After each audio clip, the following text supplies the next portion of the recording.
Musical Talk, the UK independent musical theatre podcast. Hello, welcome to Musical Talk. My name is Nick Hudson. It's lovely to be back here with my very good friend, colleague, mentor, whatever you want to call him. This is Mike Dixon. Hello, Mike. Welcome to Musical Talk for the 13th time or something we've found out. Hello, Nick. Yes, I think it's 12, or maybe it is 13. Something like that. Unlucky for some. Unlucky for some, but not for us, dear Nick. Not for us, no. Because usually you're on talking about kind of shows that you've been involved with, or talk about the history of a thing that you know well, and you have had a very interesting career. So what are we talking about, or what are you going to tell us about today, Mike, that's quite exciting for you, isn't it? Well, it is quite. Yes, it is quite exciting for me. Basically, at the beginning of 2021, having had quite a few people say, "Mike, why don't you write some of the things down that the shows you've been involved in, and to write it down." At the beginning of 2021, I started to write it down, and by about July 2021, I pretty much got a first draft of what I loosely call my autobiography. Yes. And I decided that I would call it "Turn Around and Take a Bow," which comes from an old musician joke where a new conductor standing in front of the orchestra has the orchestra put a piece of paper in front of him on top of the scores, reading, "Wave your arms around until the music stops, then turn around and take a bow." Lovely. Which kind of, in a funny sort of way, kind of made sense to me. That yeah. I mean, not to be confused with what you say to the violinist who turn up without the instrument to play the violin. You say turn around and take a bow, which might be... Absolutely, yes. Well, there are other people who think maybe it's something to do with Robin Hood because of the bow thing. Yeah. But there we are. No, so 28th of June, 2022, the book is published. Yes. And I managed to get a very nice company called Troubadour under their imprint Matador to publish it for me. And it will be available as a paperback, as an ebook, as an audiobook. I even went in and recorded myself reading it all. Was that weird? Well, it was very weird because you're reading all about yourself, Yes. And it's like, oh my goodness. And then you have to come up with voices for different people, like, I don't know, all the people you've worked with to kind of characterize them in your head. I didn't do too much of that, because actually in the book I've made sure I've not used too many speech quotes. Yeah. So it wasn't actually as awful. I presume the next logical step is the musical, which will be next. Turn around and take a bow. The musical. Yeah! Exclamation mark. Yeah. Well, you got the exclamation mark in the title, I see. But it's 40 years. Well, over 40 years, isn't it? That you've had to go back. I mean, how do you? I'm not saying how do you remember such things, but it is difficult for someone who's done so much to kind of think. Did that happen then, or when did that happen? I mean, are you organised with your kind of career? With your funnily enough, I have been about 20 years ago. I started a database for myself, basically logging every job or nearly job that I did. So I was able to refer back to that. And the other thing that I've always kept is, apart from a couple of shows or events, I've managed to keep all the programs. Mm-hmm. So that's a really good, set of reference material. I even found, amongst all those things, because of course it's not just about my work life, it's about my personal life as well and growing up. So I even found some of my old reports. And I've quoted one where I was, I'm supposedly, I think I was 11, and I didn't do enough work, and I was too precocious and all that sort of thing, as we all are. Yes, I still have my reports, and it's always, could do better, doesn't listen, doesn't pay attention, but, means well. But possibly quite common, I would guess, of creative people, because their minds are always, on other things than algebra and whatever. Exactly. And were you good at school, Mike? I mean, were you was it purely music and art for you, or were you a SWAT? Is that the term? I think SWAT is the term, and I definitely wasn't a SWAT. I was good at English, and I was okay at maths and stuff. But I excelled, obviously, fortunately, at music. And I do remember when I got to doing my GCSEs, which back in those days were called GCEs, not GCSEs. But I remember when I got to take in fact, no, they were called O levels. Yeah, and they were much harder than today's GCSEs. I'm sure they probably were, but I managed to do my music one a year early, and also my English part of my English. I can't remember. I think it was the I can't remember what I did. Actually, do my English language a year early as well. It's odd how it's odd how music and English language always go together, because I did those as well, and a lot of people will either do music, English language, and drama. That's the kind of the three that. Yes, that's the link, isn't it? Yeah. I mean, there are also lots of people who do music and maths, of course, because music links so much with the arithmetic of music, and it's stuff quite interesting. But no, I suppose one of the overarching things that, looking back at it all and putting it down on paper, has made me realise is just how important certain teachers have been through my life. So in primary school, I was lucky enough to have a head teacher who recognised that there was some musical ability in me, and he even gave me a piano, his old piano that he was getting rid of. And then in my grammar school, I had a wonderful young and vibrant music teacher who was just it just helped me on the whole sort of eclectic musical thing.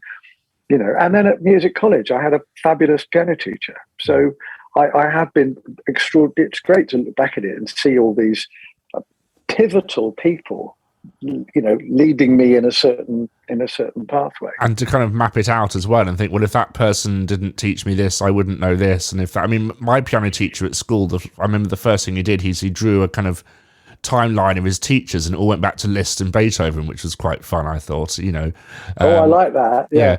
So, I like that. So you kind of, when writing the book, did it dawn on you how amazing your career has been, or did you go in knowing that you've done quite well, or did it kind of open up different views on what you've achieved? I think yesterday, the publishing house asked me for a quote, not a quote from the book, but a little quote that they're going to use on the press release. And I won't obviously, give that entirely away. But one of the things that occurred to me, and I kind of used a little bit in the quote, is that I suppose I've been fortunate to be right in the middle of it all for quite a long time, and I've had lots of pinch me moments.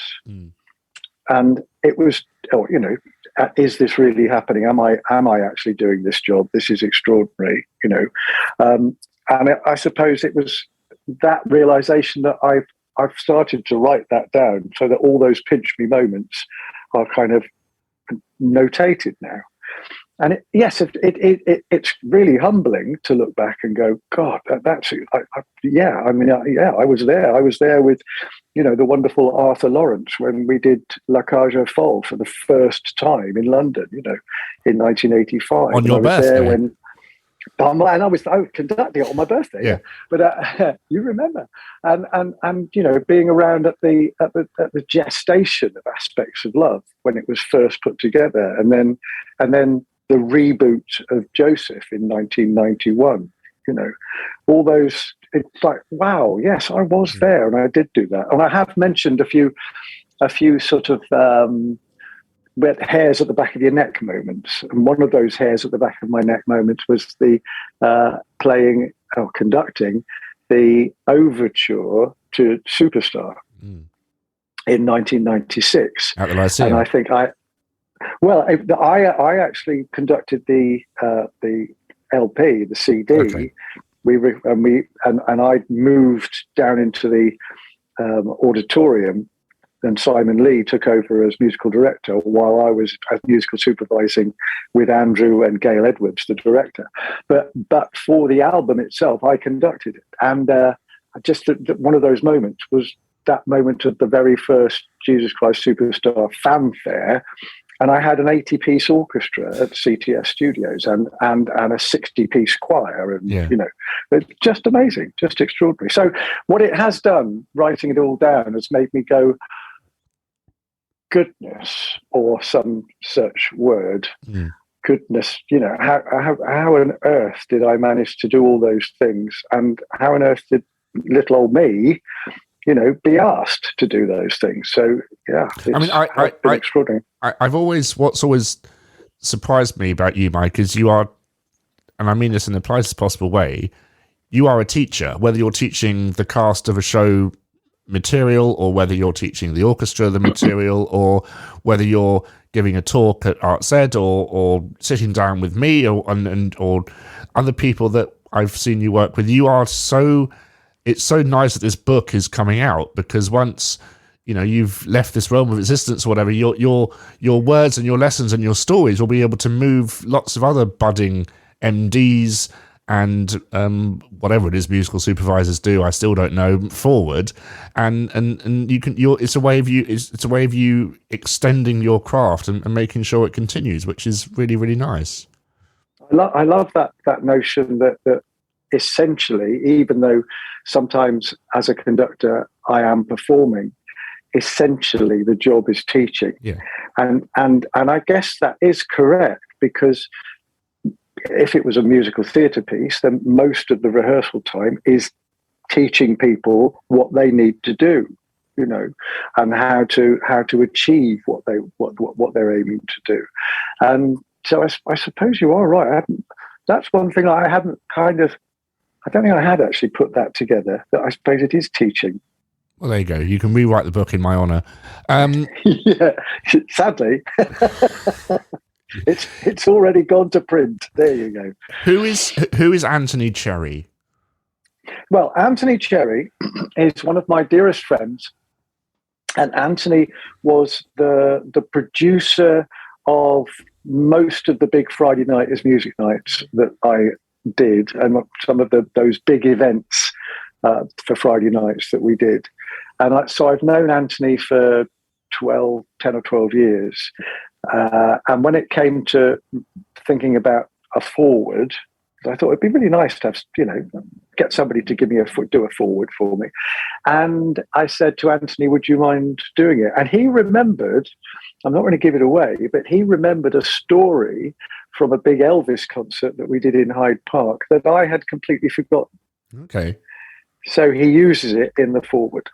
So do you, I mean, obviously everyone working in this industry has great stories to tell and not so great stories to tell. What's your kind of, did you have to find a balance? Because obviously, it's always nice to read positive stuff, but let's face it, people like to read some of the not so positive stuff and the kind of the lessons we can learn from difficult moments. Did you decide to put any of those in or not? Well, yes, because the whole sort of early part of my career was full of upsets, if you like, because, the early shows that I did and some of the early West End shows that I did through the 80s didn't succeed. And so I have written about how, the whole effort of putting a show together and then for it to be washed out after, a few performances and the devastation that wreaks on you. So I have written about that. And I've also written a little bit about a couple of producers who I would never want to work with again. So I have, I'm not saying I've dished the dirt, because I haven't dished the dirt, but I have been honest about what I feel about people. Let's put it that way. And it was great for me to sort of sit down and think about the time that I sat with Julie Andrews when she came to be playing Polynesia for Dr. Dolittle in 1998. And that was a lovely memory to try and recount and put into some kind of perspective. And also, of course, all the Dame Shirley Bassey stuff. I mean, it's such an honour to. I mean, and the one thing I remember you saying, the first Christmas card I get every year is from Dame Shirley Bassey, which is. And I was at your house at Christmas. You said, "Here it is," and it was, and of course Leslie Brickus as well. We have to mention dear old Leslie, because we have lost him. Dear Leslie. Was it the end of last year? It was October 21, yeah. And funnily enough, I've got a meeting with Evie, Leslie's widow, in a couple of weeks, and we're talking about his memorial, basically, and which will be this coming October. So, dear Leslie was such a lovely, lovely, warm and extraordinary man. Charming, and thank you so much for getting him on the show all those 3 times or whatever we've had him on. And I know, it's brilliant that you've had Leslie Brickus on your show. I love it. So lots of looking back, and also kind of lockdown made you not reevaluate your career, but kind of say, I think I'm happy with what I've done. So did that make writing the book kind of I don't want to say a final chapter, but you know what I mean? Yeah, I do. I think the biggest thing was, and I don't know how much your listeners know about this, but I did have in 2018, I had cancer, and I had a particularly horrible form of cancer, tongue and throat cancer. Fortunately, I didn't have to have any parts of me taken away. They were able to eradicate it with radiotherapy and losing some teeth. So I did lose a bit, but only my teeth. And of course, I had to eat through a tube in my stomach for a fair while. But getting over that cancer and then kind of going into lockdown, add those things together, and that was the start of me evaluating, and also my age, because I am no longer that young go-getter who wants to do everything that he possibly can. I am now 65, and I'm enjoying being 65, and yes. and I want to have a good time. I want to explore what other things I can do, and part of writing the book was part of that exploration, I suppose. So what are your favourite stories? If you could pick out, it's always hard to pick out your favourite, and I'm sure you've been asked this before. What are your favourite moments from the book? There is one moment. I've used it because when I did the audio book, I had to isolate one, I think is like a 3 or 4 minute section that would be used for the preview, promo, preview of the audiobook. And the moment that I chose, and to be honest, there were a fair number that I thought, I could do that, or I could do that. But the moment that I ultimately chose was a Dame Shirley moment, and it's that famous Royal Variety moment where she was singing "Music Is My First Love," and she went under the stage, and then the stage trap to get her back up didn't come up until, it actually came up on the second line of the repeat singing that she was doing. But anyway, I go into that and I explain how that all felt. That was quite fun. And also, obviously the Queen's Jubilee is coming up. You have a big memory of providing music for another big concert, don't you? Do you? Well, yeah. So it was the Golden Jubilee, of course, the famous one where dear Brian was on the roof of the palace, and then we did our whole sort of 20 minutes of "We Will Rock You," including at one point having Phil Collins and Roger Taylor on drums together on 2 separate drum kits. And I think you said that was the most nervous you'd ever been playing the piano on that stage. Is that? I think correct? I think it was. Yeah, I know that's ridiculous to say, but I think it was that, because it was the first time that I was basically playing the Freddie piano part and also leading the band and the cast of the show. And I remember going just about ready to come out onto the stage, and this lovely floor manager who I knew from some of the TV shows I'd done, Toby, came up to me literally just before I walked on stage and said, "Have a good one, Mike. Have a good one, Mike. Just enjoy it, mate. And don't worry. It's only 150 million people live. Now, if that doesn't make, your big toe tweak a little bit. Did as much as Eurovision. Well, so, yeah. So it's like, yeah. I mean, but also you say you were only playing the Freddie piano part, but there's a bit more going on than Freddie did in Bohemian Rhapsody, because it's the rallentando F chord bit, whatever it is, a dun, dun, dun, dun, dun, dun, dun, dun, dun, dun. That's a lot harder, isn't it? That you put in. No. That's basically what Freddie played. Okay, that is basically what Freddie played, but it's the run up, run up. I think it starts on a B flat or something, but I can't remember. But that was it was hugely exciting to do, looking back on it. But at the time, it was a bit. I think that the term that we would use is in muso terms is it was a bit pearly, right? Because as the conductor, I know you do talk about turning around, taking your bow, but you're very rarely the kind of the person at the front of everything, are you? And in that moment specifically must have been amazing, but also quite nerve-wracking because you were playing the piano, weren't you? Kind of facing the audience. Yeah. That was facing. Well, I was kind of facing into the stage. And on a line with Rog and Brian and everybody else, so it was fantastic. Looking back on it, it was fantastic. How do you end the book? Because obviously your career hasn't ended. So do you kind of leave it open ended, or do you leave a lesson, or what? Yeah, what I've done, because I've used.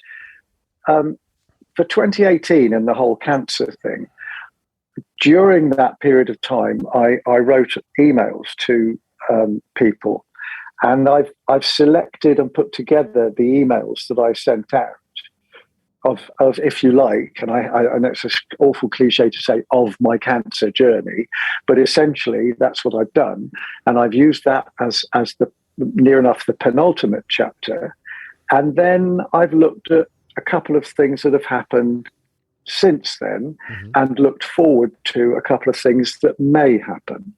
And then at the very end, I've put just a very, very short kind of look back at what music has done to me.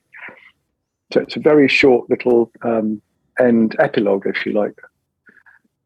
And was it moving or difficult at any point to put some of the thoughts down onto paper, or did you enjoy the whole creative process?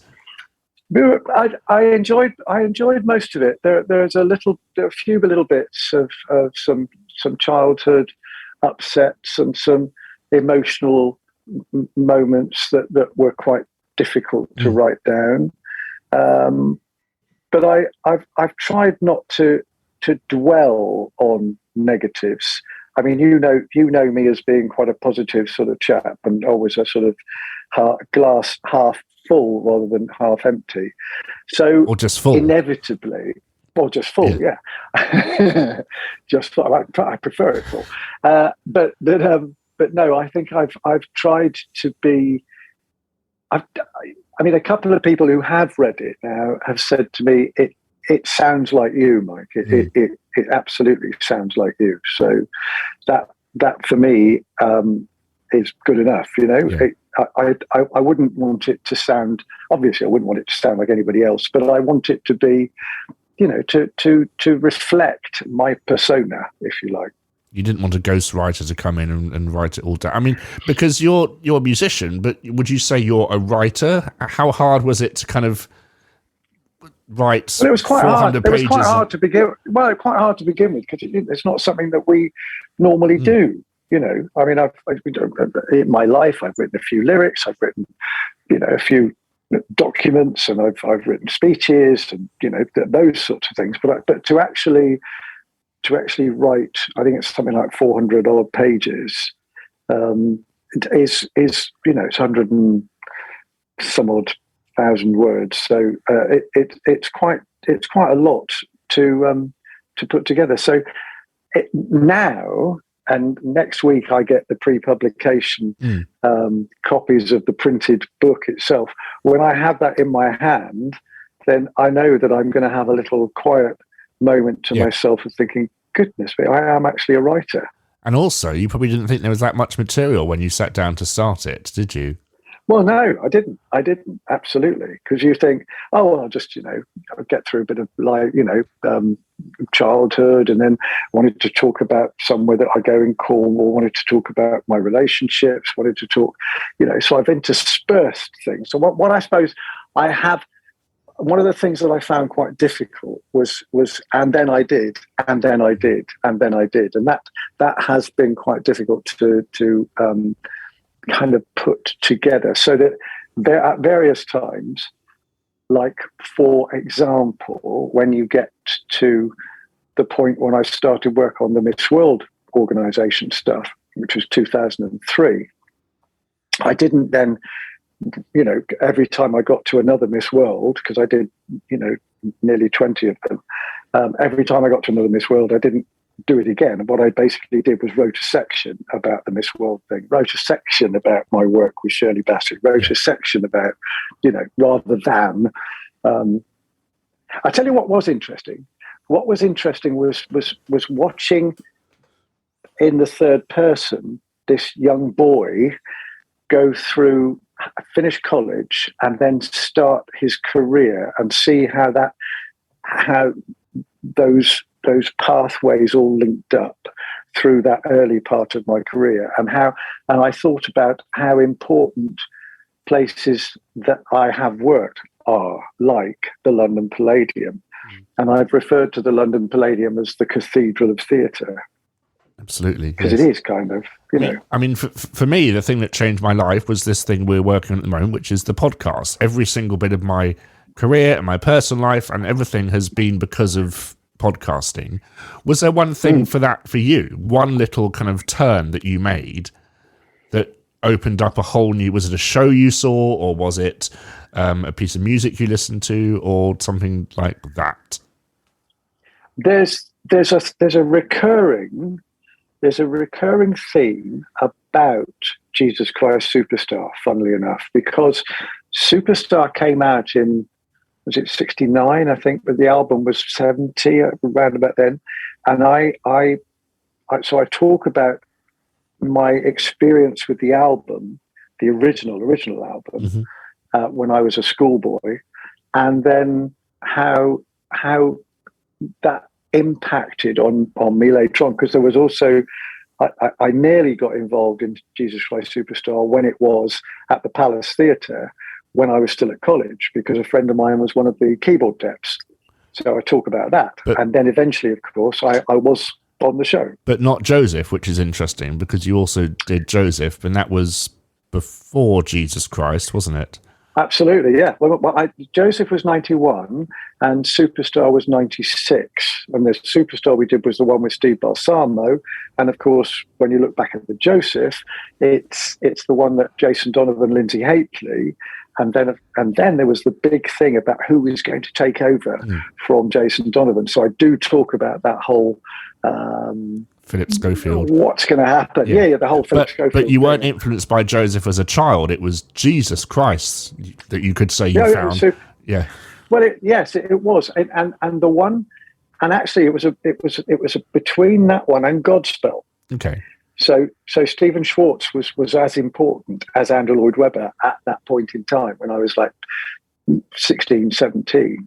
And I'd gone to see the original production of Godspell, the one that had Jeremy Irons and David Essex and who else?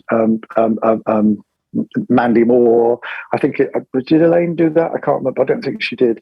But of course there was Marty Webb. So I saw the original of that Godspell, and there was a moment watching that when I thought, oh, I'd really like to do that job, that bloke up there playing the piano and waving his hands around.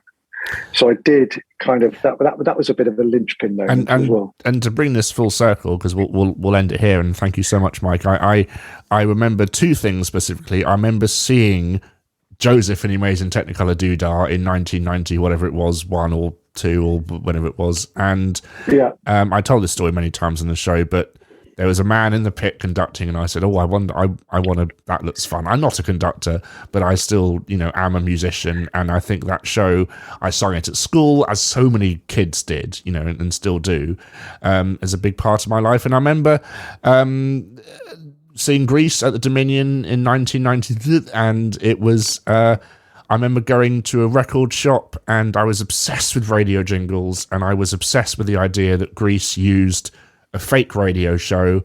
And I said, who wrote that jingle? And it said in the program, jingle written by Mike Dixon. I said, I think that's really cool, and I want to find out all about that jingle. And now, it's lovely how the way the world works, isn't it, sometimes, Mike? Yeah, it is extraordinary. And, it's lovely that you've said that about seeing me do those things, and that's helped you sort of formulate that's what you want to do. And I know that one of the things that I'm really keen to do, and I do try and do, is mentor people myself. So that if there's a legacy that I would like to have, it would be that I've helped a few people on their way. So the book is available in actual real bookshops, I guess, or is it? Do we know? Well, I guess I think so. I mean, as far as I am aware, you can certainly order it on Amazon, and you can order it on the Matador website, and you'll have a link. I'll make sure you've got a link for your folk. But it's there, so it might well be hidden away in a corner of a bookshop, but I don't know. Well, good luck with it, Mike. Thank you so much for talking to me about it. We'll have you on again soon, I'm sure. But turn around. If this were a kind of American, cheesy, crappy talk show, I'd be holding the book up now. Turn around and take a bow. My Musical Life by my wonderful guest and friend, Mike Dixon, is... when's it out again? 28th of June. Lovely. So you can pre-order it on Amazon and all the other bookstores. Yep. And I think you can even pre-order the ebook as well. Yes. And I think the audiobook will be available only once 28th of June has come along. Okay. I will enjoy the audiobook because I like having you read me to sleep every night, Mike. What a dream. How marvellous. Make a change from Martin Jarvis. But until we speak again, Mike, thank you so much, and we'll have you on again soon. Thanks very much, Nick. Thank you for listening to this week's episode of Musical Talk.